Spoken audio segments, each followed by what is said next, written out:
everybody. Good evening. Welcome on behalf of the library.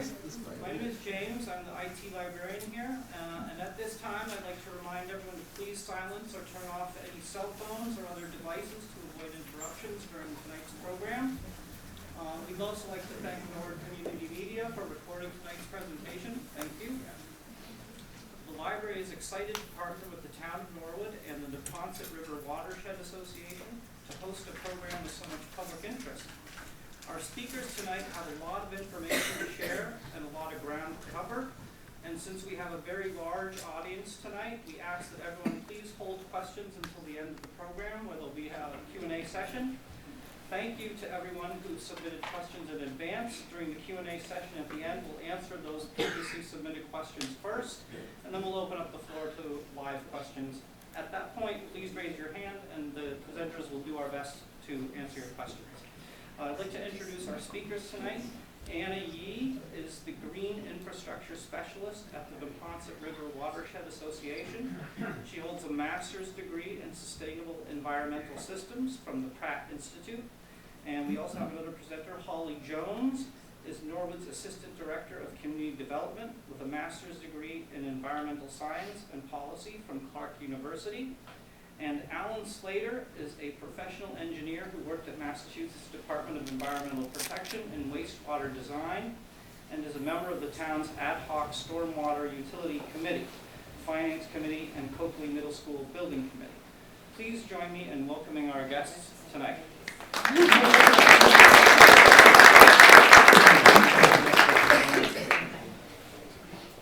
All right, can everyone hear me okay? Okay, great. Thank you so much to the library for that introduction and for hosting and partnering with us. My name is Anna Yee, and I'm from the Neponset River Watershed Association. So thank you all for coming, and let's get started. I just wanted to give...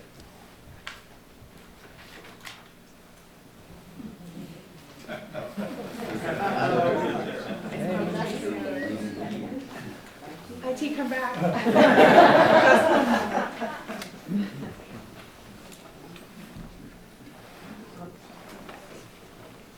No peeking ahead. Okay. Hooray. Okay. I just wanted to quickly give an overview of what we'll be doing tonight. I'm going to talk a little bit about stormwater and climate change, and then I will turn it over so we can discuss some more Norwood-specific topics. And then there will be a Q&A at the end. So what is stormwater? During a storm, rain and snow fall, and some of that goes directly back into the ground or into our local waterways. But on paved surfaces, like roads and driveways and other things, the water has to travel first before it can get back either into a storm sewer and then into the ground. And we call that stormwater runoff or stormwater. And unlike the water that comes out of your house drain, so out of like the bathroom or the kitchen, stormwater does not usually go to a water treatment plant. So it is largely untreated, and it is the #1 source of water pollution in Massachusetts. So in recent years, I think it's safe to say we've seen a change in our storms. I know I grew up around here, and over the last 15, 20 years, I definitely know that I've seen some changing in the weather. And just raise your hand if you've been in the area for a while and you can tell that, right, things have been changing and perhaps not for the better. As we can see, New England in particular is expected to see more intense rainfall, so more snow and more rain over a shorter period of time. And what this means for our stormwater infrastructure is a lot of flooding problems, because our infrastructure is old here in New England and Massachusetts, and it was not meant to handle the volume of water that these storms are producing. Furthermore, unfortunately, it looks like this trend is going to continue. If we look at the last 50 years or so, what used to be a sort of once-in-a-lifetime event is going to become a more and more commonplace occurrence, and so we need to think about what this means for our stormwater and for our communities going forward. And when we're talking about stormwater pollution, there are generally two kinds of pollution that we like to talk about. Direct pollution, which would be maybe a spill being dumped into a storm drain that's not supposed to go down there, whether that's oil or some kind of chemical.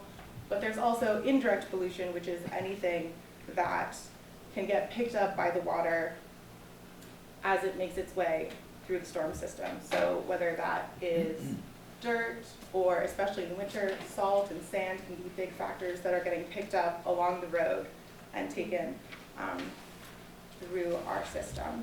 And a lot of pollutants can be pretty obvious, but some of them are not always so obvious.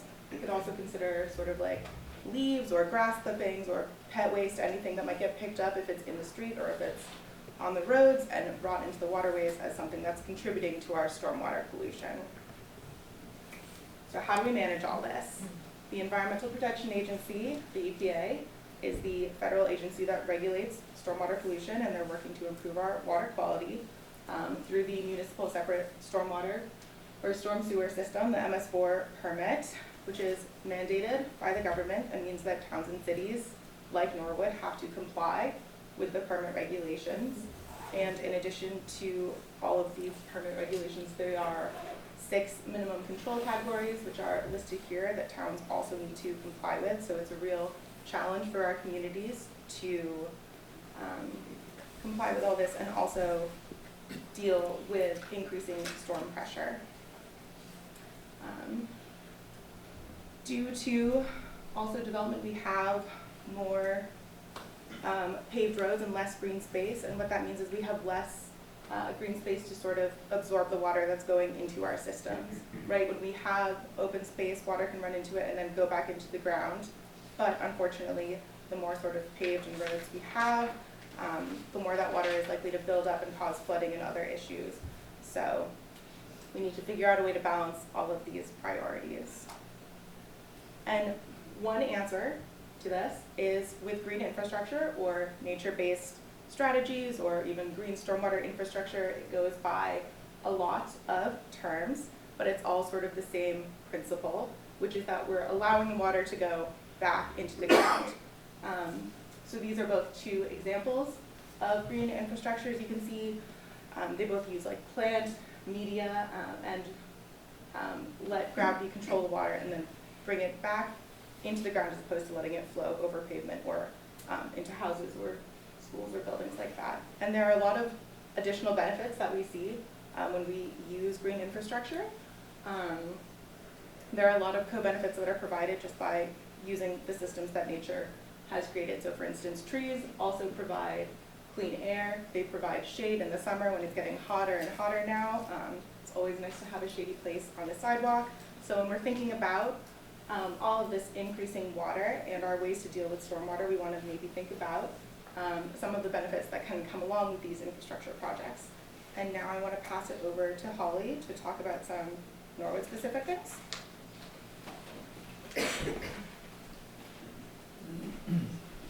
Thank you.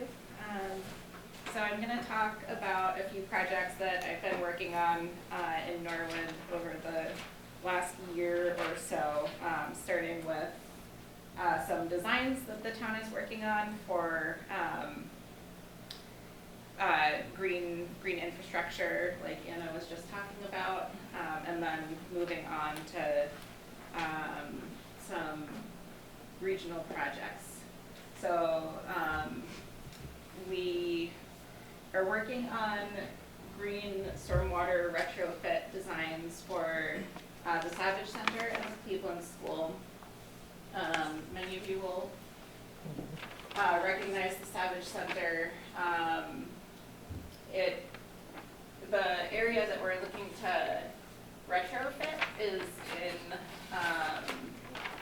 I believe, this parking lot over here, and we picked the Savage Center as one of the areas we wanted to work on, in part because that is the town's #1 choice for an emergency shelter, because it has the commercial kitchen, it has the showers, and bathroom facilities, and it has a generator now as well, which makes it a good option for that. And so anyone who's been there during a storm will know that the parking lot where the buses are floods. So we don't want the emergency shelter, of course, flooding during a flooding emergency when people need to take shelter there. What the engineers came up with is a routing away of water away from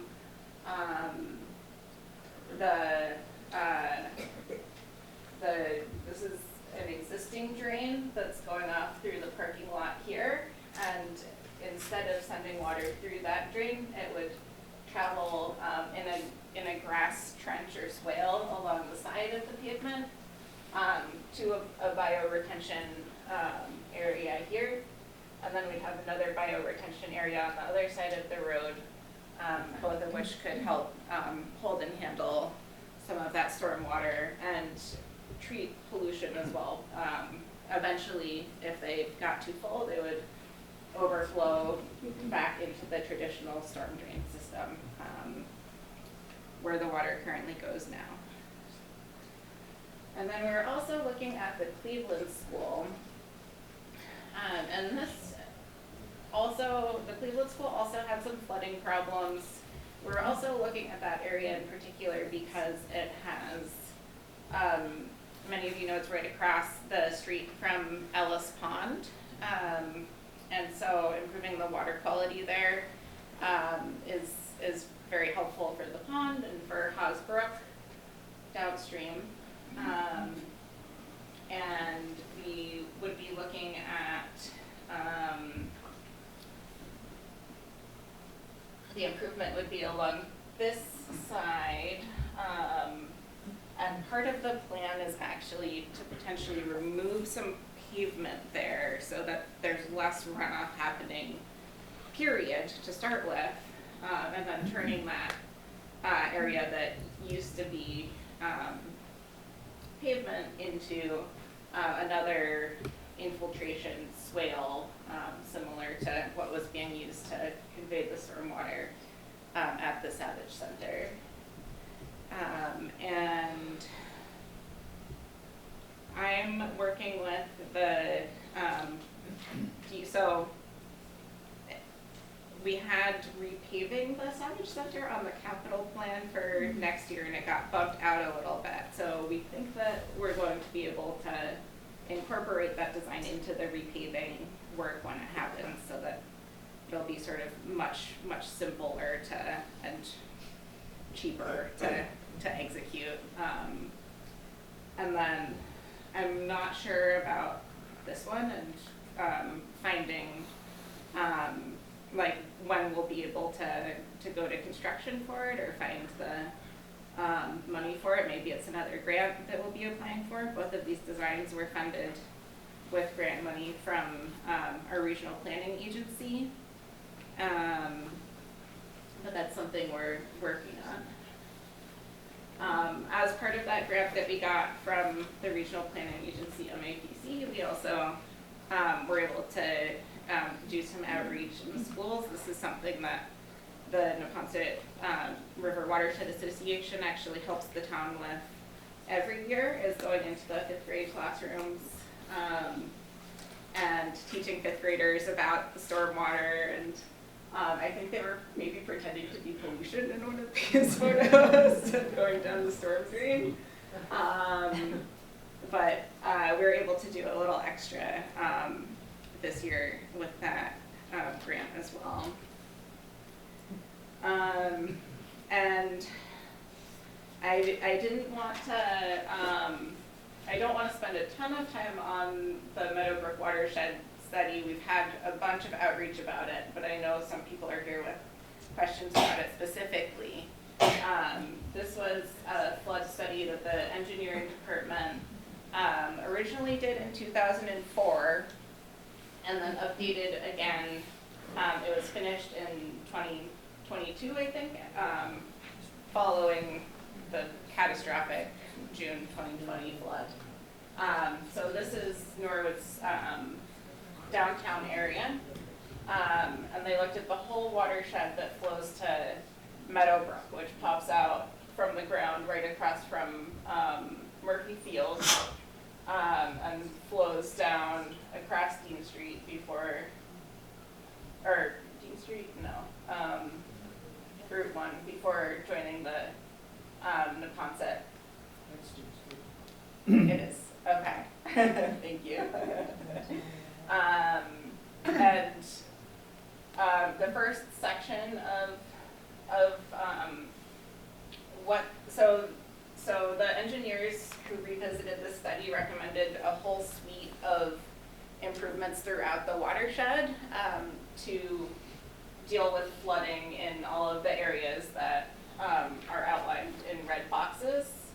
And the goal would be to do that over a number of years, starting at the Meadowbrook itself and then working your way upstream, because essentially you have to start at the bottom and make sure the bottom can handle any additional water that's coming down before making any changes at the top and sending it to infrastructure that's still not ready for it.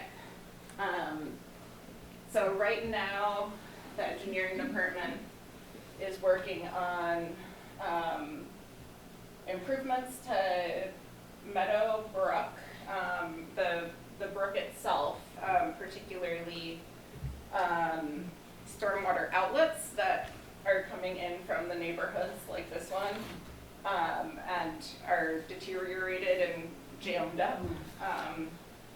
And I know they're going for permitting to the Conservation Commission for that this month. And then we're also doing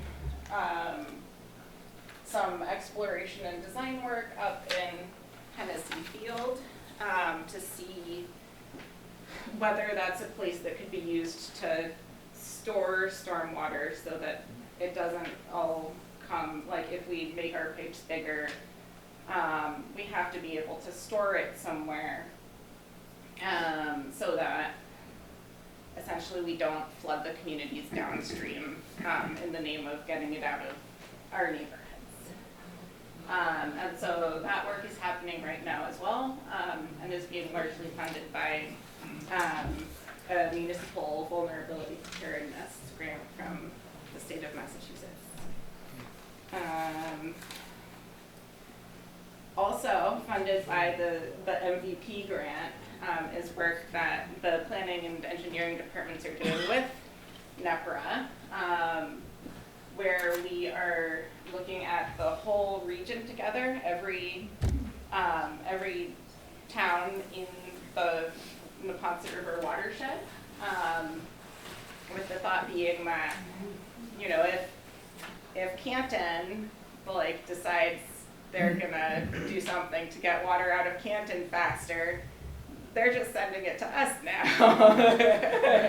And the watershed really doesn't have the town borders that, you know, we operate in so much. So thankfully our watershed association has gotten us all together to start looking at what some regional solutions could be that we could all work together on, and also trying to understand where flooding might be. So one of the projects that we're in our second year of that this year, and one of the products that came out of last year was a mapping tool that actually tries to model where we're going to see changes in flooding over the next 50 years. So I, as an experiment, I went to the mapping tool and looked at this point right above that horrible Washington Prospect Street intersection where we had this 5 or 6 feet of water. And the prediction is that for a 100-year storm right now, so a storm that you have a 1% odds of it happening in any given year, that storm would be about 10.3 feet deep in the brook, and with a velocity of 0.06 feet per second. And that was what struck me is, like, the maximum depth didn't change that much, but the maximum velocity of that water that's going through there changed quite a bit between the projections between now and the 2070 storm.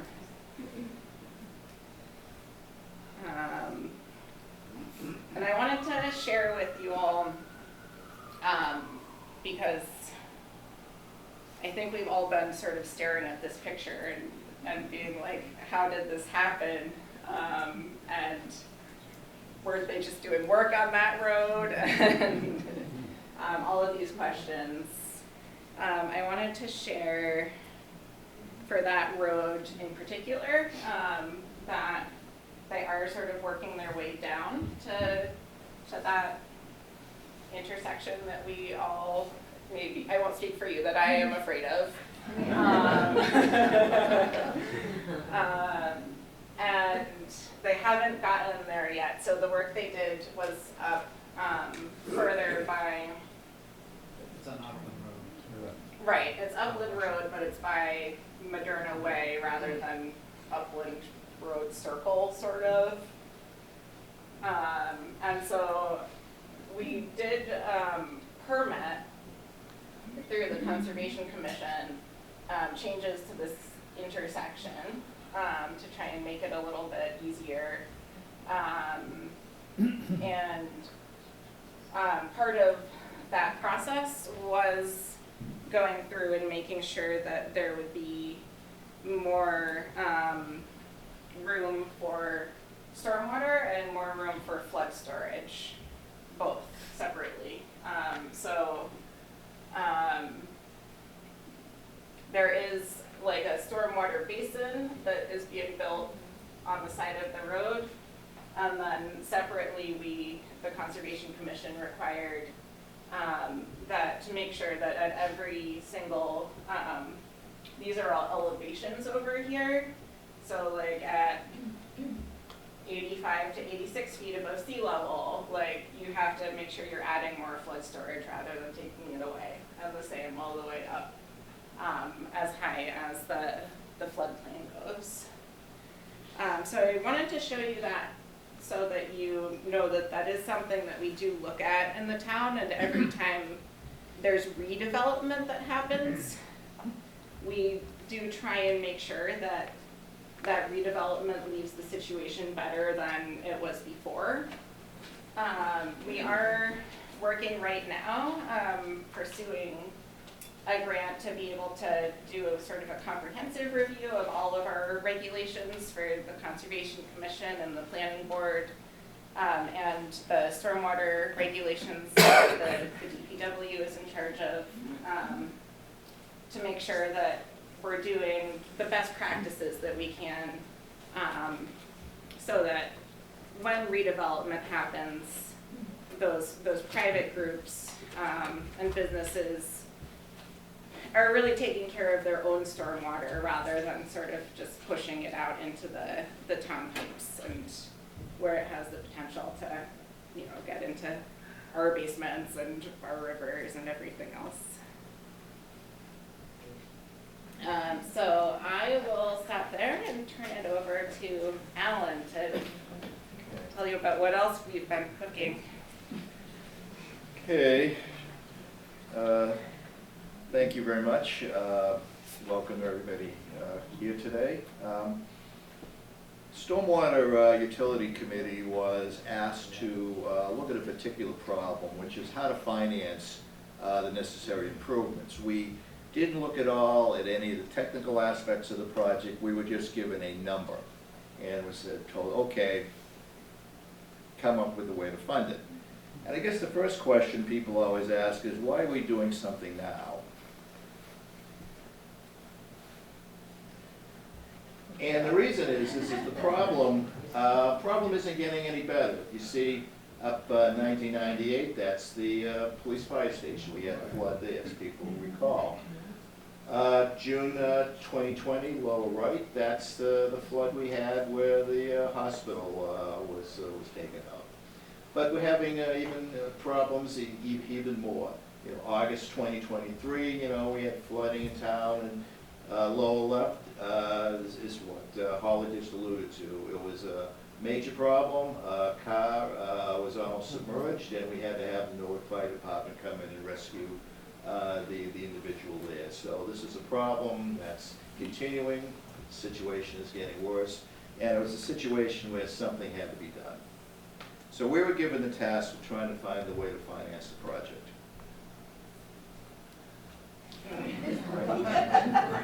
That's this, anybody, by the way, know who that is in the boat? Bernie Cooper. That is 1998, that's at the police fire station, and there's Bernie. If you look at the red dots on the map over here, that represents people who came to the town in the storm of 2020 and you know, requested some financial assistance because they had major problems with flooding in their home. As you can see, you know, in this area over here, you know, which is primarily Meadowbrook. I think it's probably a little difficult to see, but you could see like there's a little bit of green border there. That's where the majority of the problem was located. Not to say that there aren't problems in other areas of town, but certainly in the Meadowbrook area, we seem to have a concentration of problems. So, how do we fund it? And, you know, of course, they asked the FinCom guy to try to come up with the idea. We look at property tax, the general fund, but we sort of rejected that initially. You know, we're talking about a significant amount of money. Program for Meadowbrook alone is probably upwards of $40 million. And if you try to fund it using property taxes in the general fund, you'd soon find out that you'd have to take away from the schools and from general government. And that really isn't something that would work. You didn't want to, you know, cut schools, you don't want to cut police, fire, or whatever. So we rejected that pretty quickly. State and federal grants, always something you look for, but the reality is you can't count on those. Same thing with the state revolving loan. If you can get it, fine, but the reality is it maybe give you a slightly better interest rate if it's even available, but you still have to repay. So the last thing we looked at was the Stormwater Utility Fund, a fee, which is an enterprise fund. And really, what is that? Well, the reality is it's nothing different than what we already have in town, where we pay on a monthly basis, we pay for water and we pay for electric. If we go with a stormwater fee, an enterprise fund, we will be paying, I don't know whether it'll be monthly or quarterly or whatever, but we'll be paying into a fund to finance the improvements. So what are the benefits of that? You know you're going to get money. It's predictable. You don't have to worry about, you know, taking away from schools or taking away from police and fire. You come up with a number, you know, it's approved by the selectmen in town meeting if there's capital projects, and that's what you're looking for. It also includes tax-exempt properties. And, you know, they contribute quite a bit of stormwater to the system. Large parking lots, clearly, you know, you look at, you know, some of the areas around Route 1, you know, the large auto dealerships which have the huge areas where they store their cars. It doesn't produce a lot of tax revenue, but it sure produces a lot of stormwater. They will be charged for the area. So in terms of how we determine what we're looking at, first thing we have to do is look at what the budget is. So, and more detail is found on the website, our website, where it'll show how those numbers are developed, but simply for the purposes of a small slide, you know, we're going to have the operation and maintenance expenses. That's primarily the expenses we have now, you know, the personnel, some of the equipment that's used for stormwater control. Capital improvement, it's going to ramp up the next few years because we're going to have a number of projects, you know, town meeting willing. Then some basic miscellaneous costs, but I think you can see in 5 years, you know, the cost almost triples, and that's primarily due to the amount of capital projects that we're going to have to be funding to get the project underway and get some improvement. Again, we're talking, for Meadowbrook alone, upwards of $40 million. So, the different properties in Norwood, we decided we would use what's referred to as an equivalent residential unit, ERU. And for a single-family home, on average, again, that's on average, it's 3,400 feet of impervious area. So in year one, which is 2025, you're going to get a cost of $54 for that. If you have a larger area, larger residential area, let's say you have a condo, 34,000 square feet, that's 10 ERU. So that's 10 times 54, $540. And the units will be charged accordingly. So on and so on and so forth.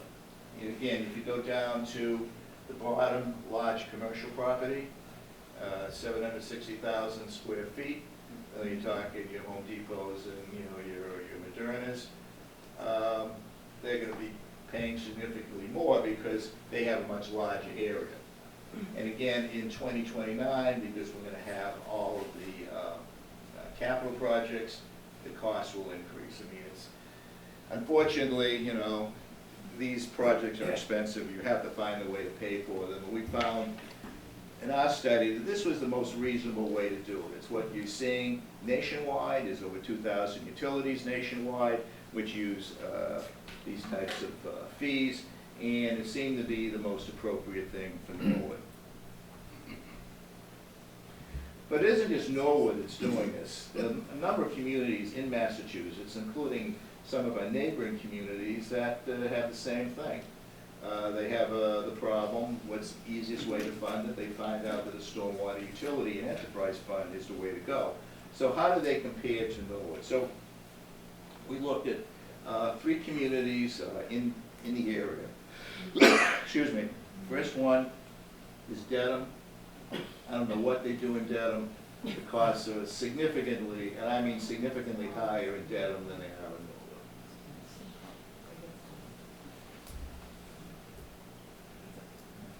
We looked at Milton.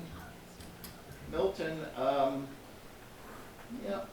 again, they did it a little differently. I mean, every community did it a little differently. We just, for a single-family home, we just picked one ERU of 3,400 square feet, I should say.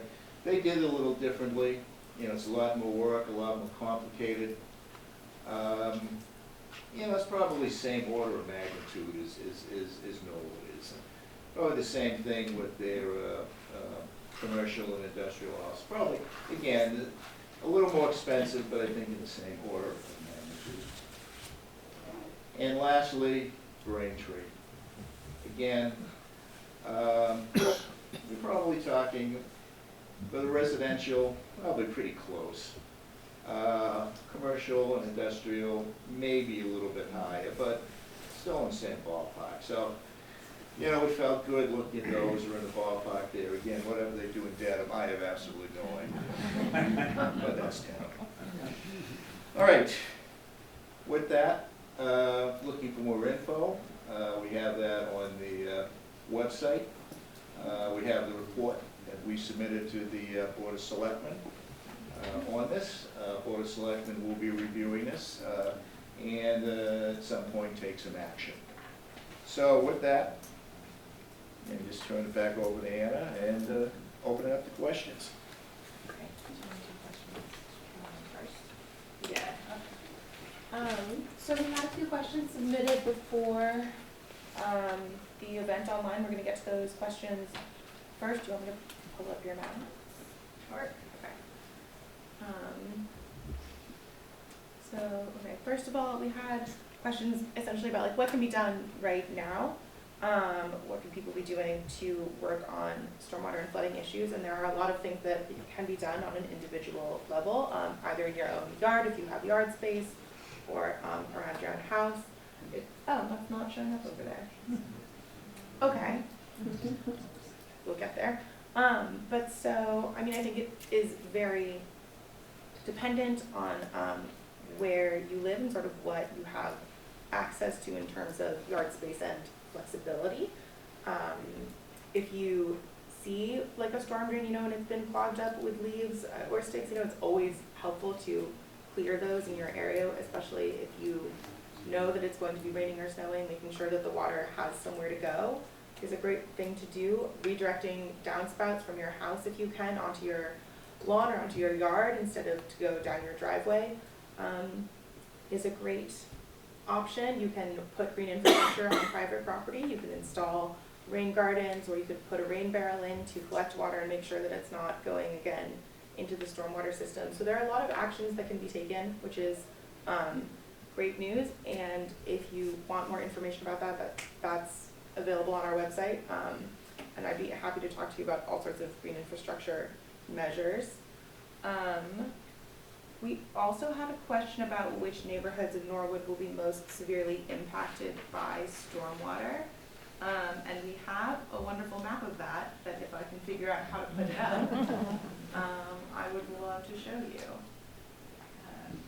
But I can explain it with words while Anne is working on the map. And I had pulled a couple different maps for this question. One was from the town's hazard mitigation plan, which is a plan that we update. Okay, there it is.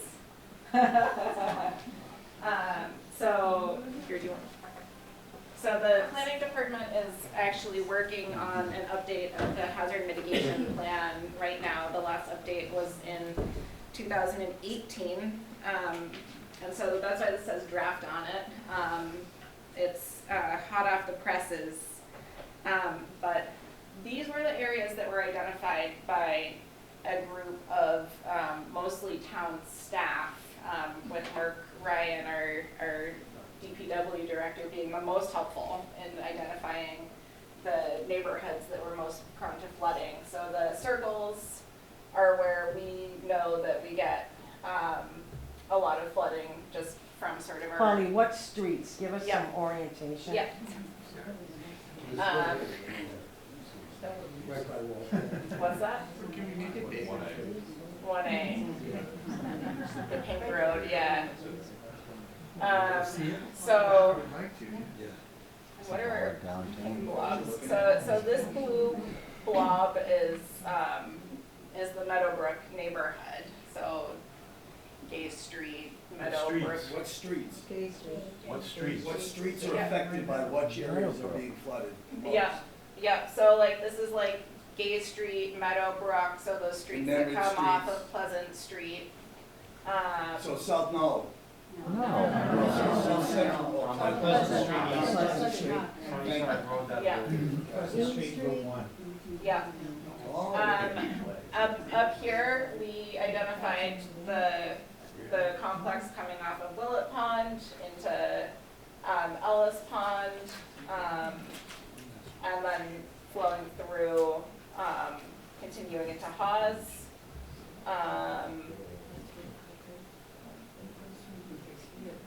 I'm not sure what this little bubble is. We did also talk about the flooding at Dean Street and Pleasant Street, which there's a plan in the works for the coming year to address. I see a question. Is it about this? Okay, go ahead.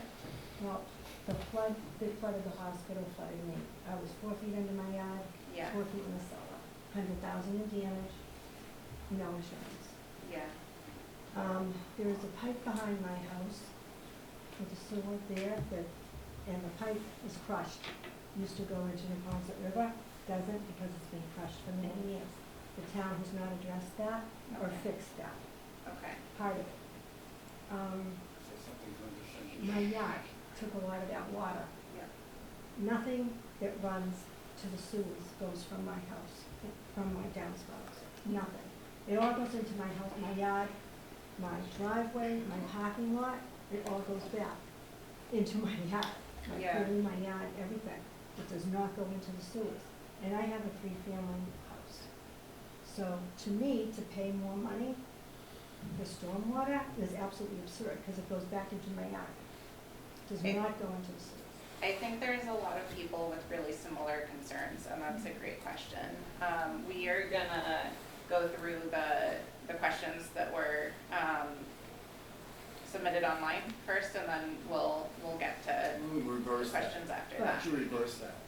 Why don't we take questions live and we take the ones that are online? All right. People online. What- Well, I didn't even One see that there We were didn't questions use to be that. submitted Yeah, online. I didn't. So this is the library system. The next map I wanted to show you all, this is a map that I got from that flood modeling project that I talked about that we're working on with NEPRA and the other watershed towns. Again, this is about the question of where are we seeing the most flooding in Norwood. So again, to orient everyone, this one is labeled a little better. So we have Dean Street here, and this would be the Neponset down here, Trout Hole Brook flowing across Union Street. Of course, the airport up here, and again, the Willett and Ellis sort of nexus up by Burke Street, and then flowing down. And that does go down through South Norwood. Is there a lot of flooding around the Willett? Is there flooding around the Willett? Yeah, Pond? Is there? down the brook, Jiminy Brook. Yeah, that's what we're seeing in this model. So that's the best answer I have for where we're seeing the most flooding in town. Should I turn it back to you for? I think we have a few more. Options that the water cannot run off, but go down into the ground. There are ways to create smaller basins or reservoirs to retain water around the town, or to create large sort of big underground storage retention centers. Those are also options. So it's really about trying to find solutions that will work for the place that we want to put them. And then we also had a question online about sump pumps being connected to sewer outlets and how that affects the sewer and the storm drains. Basically what that means is if you have a sump pump that's supposed to be pumping stormwater and it's pumping into, if it's connected now into the sewer, you have a lot of what would be stormwater, which is fairly clean compared to sewer water, going into a sewer pipe and then to a sewer treatment plant. And this is really expensive because every gallon of water that you treat at a sewage treatment plant is very difficult and expensive to treat. So this impacts everyone's water bills, it impacts everyone's sewer bills, and it's really something that we want to eliminate in the system. When you have your sump pump connected to a storm, sorry. Yeah, so, Anne is reading my notes, so the question was when you have your sump pump connected to a sewer, but sometimes we talk about storm drains and say sewer. So I did want to say, just to clarify, that it's not illegal in Norwich to connect your sump pump into the storm drain system, actually, but you have to work with the DPW to be able to do that. And that's sort of the second best option. The first best option is just to have it pump into a vegetated area where it can get a little bit filtered, a little bit potentially going into the ground. But sometimes that's not possible. And if that's the case, then you can potentially talk to the DPW about interconnecting it into the storm drain system, not the sewer system. Thank you for that clarification. We had a question online, does Norwood have an emergency evacuation shelter plan in place? Polly addressed that earlier. It is Norwood's #1 emergency shelter is the Savage Center, due to all of the reasons that she listed. And then the #2 emergency shelter is the Civic Center, which has almost the same amenities as the Savage Center, but not the commercial kitchen. And then our last question from online was, how much is known about the impact of stormwater pollution on the methane cycle or emissions of freshwater systems? That is a complicated question. Those are those are interconnected systems, as it depends a lot on what stormwater pollution you could be talking about. We always have to think a lot about what our actions are doing in terms of affecting the environment and habitats, because those are very delicate systems, and I'd be happy to, if anyone has questions like that, talk to them more offline. That is, I think, all of our questions from online. If we want to take some questions from the audience. Okay. Okay, I come from the Hennessy Field neighborhood. We've been waiting for you people to come back to us with a different plan. Because taking down 1/3 of the trees from Hennessy, it contradicts what you were saying earlier, that trees help with the environment and stuff. And then I'm thinking of Avalon, that their driveways are pitched to go into Plimpton Street. And where the condos are in Avalon, they're 3 or 4 feet higher than all the streets that are in the back. How did the town let this happen? Okay, and even when they put the side-by-side behind my house, he built higher than my yard. And I think many people know Kevin Pentelski was fighting a lot about that. That's what happened We- in Stonebridge. too. Yeah, yeah, but we would like to see, we've been waiting since September to see an alternative plan from destroying Hennessy Field. And we have received no information. And the other thing is, I know they did a drill down there. We still want somebody from the environmental, the wildlife, to come in the spring and do an audit of Indian pike, salamanders, and all the vegetation down there. We'd like to know if somebody has been hired. We don't want somebody from the town organization to do that survey. We want an independent study. So there's going to be a meeting in late April that is explicitly about the potential Hennessy Field Basin design. So we'll make sure that you know about that. Has that design been changed? That's what we asked at that meeting in September. Find alternatives. What they're doing right now is work to see whether it's possible to use that area to store any amount of stormwater. What So- about the vacant lot behind off of Shaw that can't be built? Why doesn't the town take that by eminent domain and use it? So that's gonna be a great question for the engineers at that April meeting. I have just a suggestion, instead of putting a big basin, I mean, that might help with some of the uptown problems, but it's not gonna help with South Norwood area. It's not gonna do anything for us. Why don't they look at every place that did flood with the hospital? And then I'm gonna tell you why it flooded. It's not so much the storm we had as it is the building, and the way they've been building in Norwood, and the way they're gonna continue to build in Norwood. But if they looked at every property that flooded, there's gotta be some land, a little bit of land, and it doesn't take a lot at the end of wherever, just to put the smaller basins here and there instead of one big basin. I mean, Yeah, so I showed you the designs that we're working on for the Savage Center and at the Cleveland yeah, it's School. gotta be small basins. So It can't those, be one those, big those one. are smaller and we are working on them. In my opinion, and I apologize to folks who are less familiar with the Meadowbrook study and sort of suite of stormwater improvements that's planned there. But in my opinion,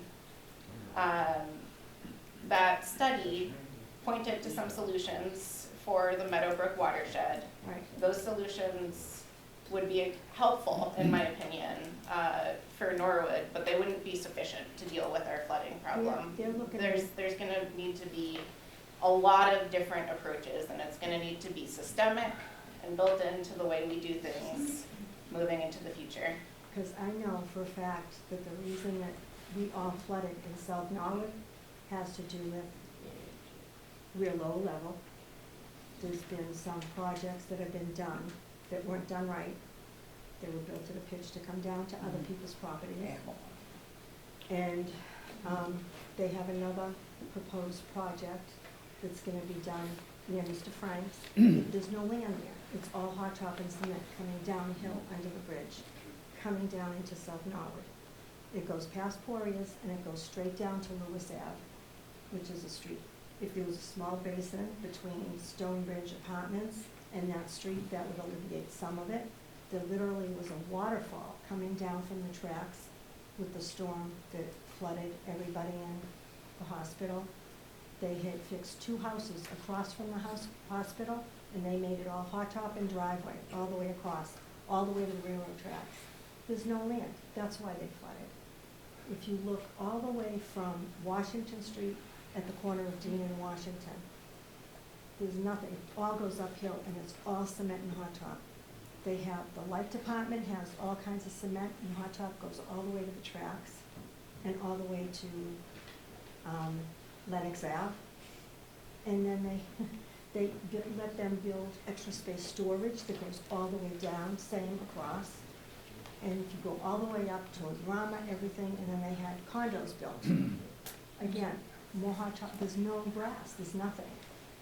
There's very little spots, and it all comes downhill to us, Yeah. all of it. Thank you. Do you want to be calling on people, or do you want me to take over? Do you want to take over?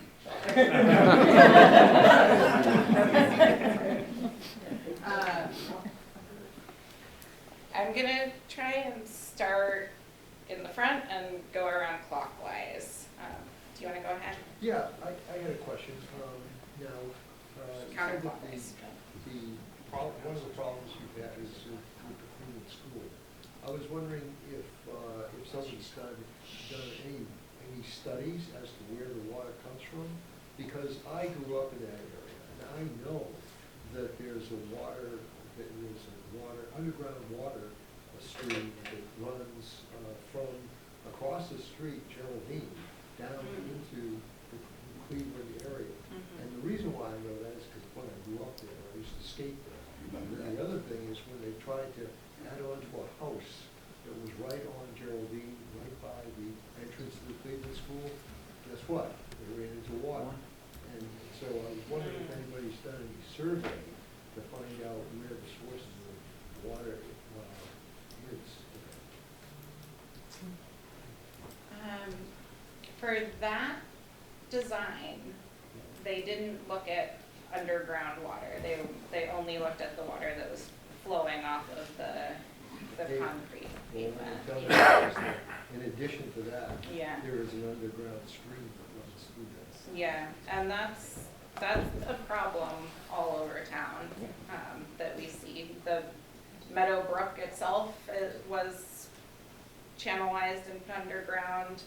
Same thing with Planting Field Brook up by that Washington Street, Prospect Street intersection. It actually goes under 2 blocks worth of neighborhoods before coming out in a park again.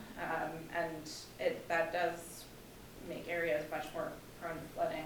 Cross Street has underground streams too. Yep. Okay.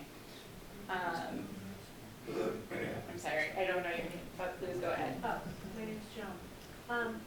You had mentioned that one of the areas was the Savage, that you're gonna be redoing. Is it, you said where the, school buses are that flood? Yeah. Is that the part of the parking lot that you said was gonna be, or is it the whole parking lot that was gonna be redone there? I think the whole parking lot is going to be redone, but we're just doing, like, that's sort of a separate project that the town's in the process of going through the school parking lots and repaving them over the next few years. And then separately, this design is more focused on that area by the bus lot to help with flooding over there. Does that affect the courts that are there as well? Are you gonna redo those, or redo the whole thing? Or those would still say that does not affect what you're gonna be doing? It wouldn't affect the courts. Okay. I just didn't know if you had to redesign things over there. No, so it would avoid all of the amenities and so on that are already there. Yeah. Could you have the speaker stand up? I'm having difficulty hearing. Would that be- Okay. Would the speaker just stand up so we could all hear Sure. the question? Do you wanna go ahead, sir? Sure. Doug Jassett, 22 Andrews Street. I have a 2-part question. First part is, if you build a $40 million retention basin and you get a storm like we did in 2020 with water comparable to the Niagara Falls coming from the police and fire station through Shaw's across Rock and Andrews and Cross and Plimpton, that retention basin's gonna fill up in an hour. I don't care how many millions of gallons it can hold. That was a river flowing like crazy. So the retention basin, just like a lot of highways that get built, will be outdated by the time it's even finished. What happens when the retention basin overflows? What problems do you then create in that area? Why can't you put in a bigger pipeline that diffuses the water as it goes along with some type of perforation so that you're not dumping everything into one area? Secondly, why is a multi-billion-dollar company like Moderna paying the same amount per square foot as somebody with a little house on Andrews Street whose water doesn't end up in the Storm River, but theirs does? We're paying the same amount per square foot as those people are? I think the homeowners have taken an awful beating in this proposal by the committee. I mean, that last Moderna question, wouldn't that be a question for the assessor's office, not these guys? Well, Well, the committee hold has on. a Hold recommendation that their, Order in the room, please. that their price per square foot, if you looked at Right. the proposals, So, is gonna be the same as somebody that owns a little 1,500 square So- foot home. That fee, is it in the form of a tax? Because that would be sent from the assessor's no, office. it's not. Voluntary? Then it's a Okay. tax. I think the idea of infiltrating water is a very good one, and one that we as a town need to work on more. The engineering questions, again, I'm gonna ask you to wait to that April meeting about Hennessy specifically, where the engineers are there who can hopefully speak to that better. I can say, well, I'll leave it at that. Alan, do you wanna take the question about the why Money. Moderna, or do you want, okay. I mean, as, there are ways to do it, but as a committee, we felt that the easiest way to do it was just to do it using the EIUs, you know, and, are there different ways to do it? Absolutely. It's one of the things the selectmen are gonna look at, and that's one of the things they're gonna consider, whether they agree with this methodology or whether there's a different methodology. You know, again, when you look at when you look at water, you know, Moderna pays the same amount for water as we do, the same thing for electricity. I think we looked at it as the same principle, and that's basically the way we looked at it. Well, I'd like a similar tax break that they got. Yeah. When I moved to town, Yeah, we're all good too. that would have been nice. That's a question for the assessor. Fred? Yeah, but every project that you've mentioned is mechanical, okay? It's all artificial. Nothing was mentioned about rehabbing, repairing, and rehabilitation of the existing watershed. You mentioned that you want to start at the bottom. Well, the bottom is where the water has to go eventually. Everything has to go. Yeah. So why are all the projects these huge, complicated things with pipes and digging holes, instead of fixing the watershed, fixing the receiving end first, okay? We got into this problem because of a lack of the infrastructure being kept up and improved while development was going on. The flooding problem that he mentioned at the fire station, we tried to stop him from building it there. It was a flood place long before it ever flooded. The downtown flood that was recent, again, it was caused by the fact that it backed up and everything went from downhill, just like it always does. Everything you mentioned is mechanical. Why not open the floodplains open? Clean up the place. But you want this huge $40 million project. Instead of just go cut down some brush, open up the river. Why is that? Why is it concentrating and we've got to pay for it? Why not fix the river? Fix the pipes that are broken. Because that's where the water's going to end up eventually. We do have quite a few floodplains in Norwood. The airport is a great example of a floodplain. I'm talking that- about the bogs that exist along Right. the course of both of those rivers. If the brush and undergrowth was cleared out of there and was brought back to the original wetlands, you can see some of the engineering. They weren't done when they built those canals. You can see some of the engineering. They made provision for when the spring flood came. There was overflow gates. Those don't exist anymore, and where it used to flow is blocked up, clogged up. But you wanna dig a big hole, clean up what's already there So first. the Neponset River is And downstream. Hawes is the main tributary. We're getting water dumped from East Walpole. We're getting water dumped from uptown because of overdevelopment and poor planning. Yeah. Parking lots have been getting waiver after waiver. Where are the rain gardens? Where are they? Yeah. Little strips of land in between the parking lots. We're crazy. And then you go, oh, it's a disaster, we've gotta fix it. 40 million bucks to dig a hole in an open field. What are you people crazy? Fix the rivers. That's where the water ends up eventually, everywhere that it comes from. Let's not have a lecture. Let's get it done. So the And stop question, charging people for water they can't control. Hey, all right, you said your piece, okay? No, I'm sorry, I didn't mean to get excited, and if you're offended, I apologize. I know you But said- I'm, you said- I'm, you said- you it's said very enough. passionate to You me, said because enough. I like my You environment. said enough. okay, thank you, Now, Fred. we What's got the your answer? point. Don't condescend to me. Uh, Don't condescend to me. I do not like that. You can address me as Mr. Cannon. This is a formal public hearing. You're an employee. You address me as Mr. Cannon. That's Mr. Cannon. Okay, now answer the question. Why is everything that you guys have proposed costing so much money and the natural forces are ignored? I think the question is, deep paving, like I talked about doing at the Cleveland Center, is a really effective Again, way. at Cleveland, there is a natural flood gully between the Ellis Pond. It's been there since I was a kid. Somebody else mentioned it. We knew there was Right. water there.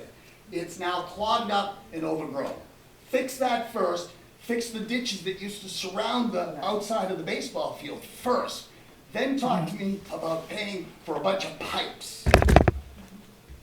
That's what you're doing. Thank you.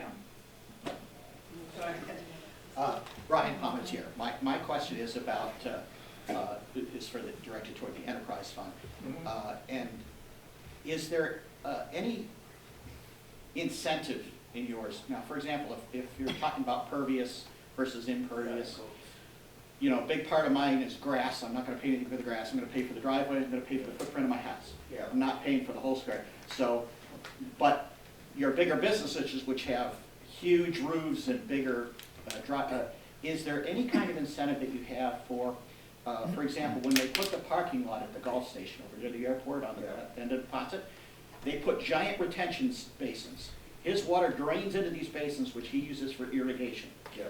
Is there any incentive in your system to where he would pay less per square foot because he's made remediations, that we can encourage other places that have these big parking lots to put their own underwater retention basins that they can use for irrigation of their, you know, their flora and fauna, their hedges and so forth. Have you thought about that? Like, take a lot of the existing paving that's just flat paving that is just running off, and encourage them to put these basins underneath. Okay, the short answer is, as of now, no. However, I think what you do is raise a very good point. Right now, we don't have any incentives in the plan for somebody to build a rain garden or use a rain barrel and reduce the amount of flow that they contribute to the system. And if you do that, do we give you some kind of discount? Right now, that doesn't exist in the system, but, you know, it's something we could look at, you know, because there is a period of time before the system will be implemented. We could look at that, you know, whether we can give people incentives to do something like that. I mean, I think that's a very good point, a very good question. I think it's something I think that the committee, will look at next time we meet. Please go ahead. building off of that, part of what I was gonna say, which is great. For the town setting sort of the bar high, for redoing parking lots, is there something else that can be done with those surfaces? Is there grant money to do exactly what he was saying at the Clubman, at the Willet, when those are getting repaved? Because that is a huge area, and if the town is doing it, would it be a requirement elsewhere? I don't know if anywhere else has Yeah. done this, I mean, or are there incentives to do that in town? I mean, I'm not aware of any Because that's one of the biggest large problems. scale grants, but you know, it's one thing, I mean, I think you bring up a very good point, is that even though it's a little bit more expensive, maybe you can go, and I don't know whether it would even make any sense in some of the parking lots we're talking about, whether you can go with something like permeable pavement as an example. But if that's an incentive and it costs $1 million, but you do it at 40 places, will that solve a lot of our problems? Possibly. I don't know if it would actually do Yeah, that, I mean, but you know, it'll, running I mean, the number is on a localized good. basis would probably minimize, but it certainly wouldn't, you know, eliminate the whole problem. But I think it's something worth looking at, you know, because we do have a number of parking lots to do, and will it make sense? I don't know, but you never know until you look at it. Yeah, and we are, I actually talk to NEPRA fairly often because they work with a lot of towns in the watershed going after that kind of grant money. So one of the questions I had to answer writing the grant for these designs was, you know, they don't want to fund the designs if there's no shot that they'll ever be constructed. So, you know, like what sources are we looking at? So we are looking at a few different like funding sources, but it is always sort of a tough like scratching away to get those funds. Cheryl? I have, 2 questions. Are you guys gonna go around and check like the homes, like my house, I just had it recited. So when I had it all recited, I had all my rain gutters moved. They all hit my gardens, all of them. The one in the front of the house, it used to go down my driveway. I had it flipped over to the side and it hits my side garden. So all 4 of my downspouts are watering my gardens. None of it is going down my driveway at all. So personally, I don't think I should have to pay anything. Because I have There's no abatement process in their plan. I have gardens all over my yard, and I plant shrubs, I plant trees, I plant everything to absorb water. And that's what I do, so I'm doing my part. So aside from that, has anybody been paying attention, like if you go down Vanderbilt, there's a couple 100 acres of compensatory storage. It's already at its limits. And if you're watching, somebody's opening floodgates somewhere, the water's running in the wrong direction. So any water coming upstream in Norwood, not gonna come down the river because the river's going this way, back to Norwood. So I already know the 200 acres is already flooded. There's a culvert between the storage at the end of Vanderbilt and another building, that's already at its crest. There's another retention pond where Comcast head end is. That retention pond is already crested. But if you stand there, you'll see the water, it's running in the wrong direction. So that means it's coming back into Norwood instead of leaving Norwood. So that doesn't matter how many storm drains you have dumping, it cannot go to the Neponset to get to 200 acres of compensatory storage. And the water is a good 5 feet deep, at least 5 feet deep. 200 acres at 5 feet deep, that is a lot of water. So you actually have to ask yourself, who's opening up the dams? and who's releasing water. And I would lay odds it's coming from some of the surrounding towns. And it's backing into Norwood. So anybody, I would lay odds that the people on the other side of the Neponset, which is District 9, I bet you they're taking on water. Those houses that line the Neponset on District 9, you know they're taking on water because there's no other place to go. So then that means you can go all the way to where like Starbucks, the jug handle is, and Dean Street is, that house on the corner. You can see they have water in the back because the river has overflowed. So, but a lot of it too is development because these developers and even the car lots, they're not doing anything to control their runoff. And they're pitching it towards other people's property, which is against the Mass General Law.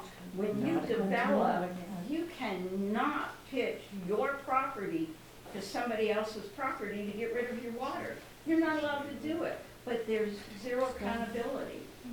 Right. So I think if you have to go up in a helicopter or pay somebody to go up there, look to see what's going on downstream. A gentleman mentioned it. You gotta fix what's down further to take care of what's upstream from everything. Because if we get another good rain, like a couple inches, it's done. There's no place for the water to go. It's already at its capacity.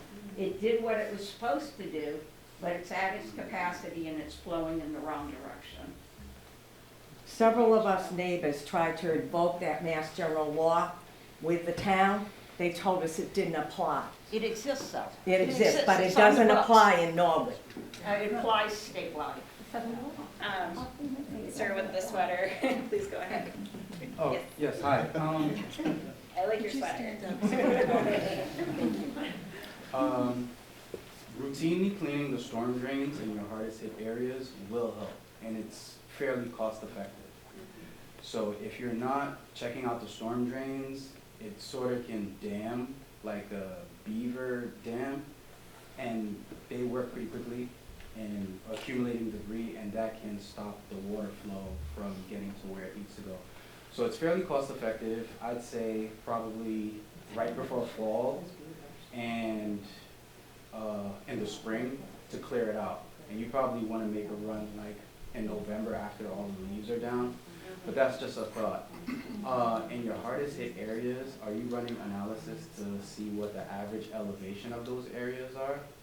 And I saw that you did some comparisons against some neighboring towns. You might want to compare what your elevation of your hardest hit areas to what their hardest hit areas are to see if you have a problem below a certain feet, below a certain level. And number 3 is, I see you have capital projects planned for years out. Do you guys currently have an industrial sized water pump that can move large amounts of water from one place to another?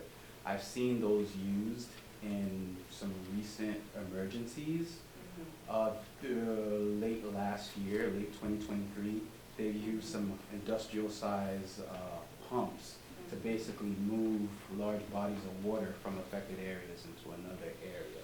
So while you plan for capital expenditures, you can sort of have this handy for immediate use. And I think the cleaning of the storm drains, at least having DPW go down there routinely to check, might turn up something. Yeah, I think that's a great point. The DPW does do the clamshell and the back truck cleanings every year. That's part of our MS4 permit. I think just as a resident, going out and clearing the one in front of your house is great. People can also use the town website we have like a, I forget what it's called, but it's like if you see a problem, you can report it.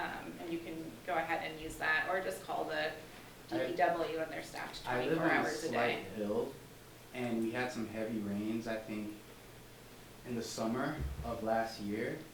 And then, and it started to flood, like the lower part of my street started to flood. And when DPW came out the floodwater essentially pushed off the lid cover there. And it was just all Yeah. debris. And they spent the whole morning the next day just cleaning out debris from and I've never seen them do that before, and I lived there for 10 years. Wow. So it could be a lot of accumulation, heavy rain, and that causes the flooding. It might not be the elevation, you might have the correct structures in place, they just haven't been cleaned out. Mike? Town meeting member, District 5, Michael Sad. A little aware of this. We had a big storm over the weekend. I drove around at 6 o'clock on Saturday with an inch of rain per hour. Nothing, on one spot, no, was affected. That was Redwood and Jacobson. And that was flooded. There was something blocking the catch basin. And this came in front of us a few months ago, and the taxpayers can't afford this $60 million project. There's no way we can afford it. We have to be proactive. I've talked to some engineers, double up the catch basins, clean the catch basins more often. And there was only one spot in nowhere affected. Manhattan Street wasn't flooded, nowhere was flooded. We handle it well, and the ground is 90% saturated right now. And I just think that the taxpayers cannot afford any more taxes, fees, maintenance on, this is gonna start off at $54, it's gonna go to $500, and these people can't afford it anymore. I can't. You know, this is just out of sight, and it's just wrong, we're not digging up our streets. I mean, if you had an idea of putting 84-inch pipes around the whole town of Norwood for a hospital, they had some screw up ideas between their roof and their basement, where they designed that, and that's why they got flooded. And I know the real reason why they got flooded, but they got insurance. Yeah. The rest of these people didn't. And if there's a flood, you call DPW. Clean the catch basins. That's a great idea. This nice guy with the sweater hat on. Sir, please go ahead. I agree with what he was saying about the rivers and stuff like that. Perfect example is right next to Donald Wally's on Route 1. That's been cleaned years ago. It needs to be cleaned again. Right up where Rojo's is, that brook right alongside of it. If you come down that, it's a mess if you look right in from Route 1. All you're seeing is a swamp, stuff thrown in there and stuff like that. And what Michael just said, all the storm sewers need to be cleaned. I mean, I can go around my neighborhood and they're covered. I've actually cleaned our storm drain the past couple of weeks with the snow coming and everything. They need to be cleaned off. People need to help out. The DPW needs to step up a little bit with that. And that'll save a lot of flooding.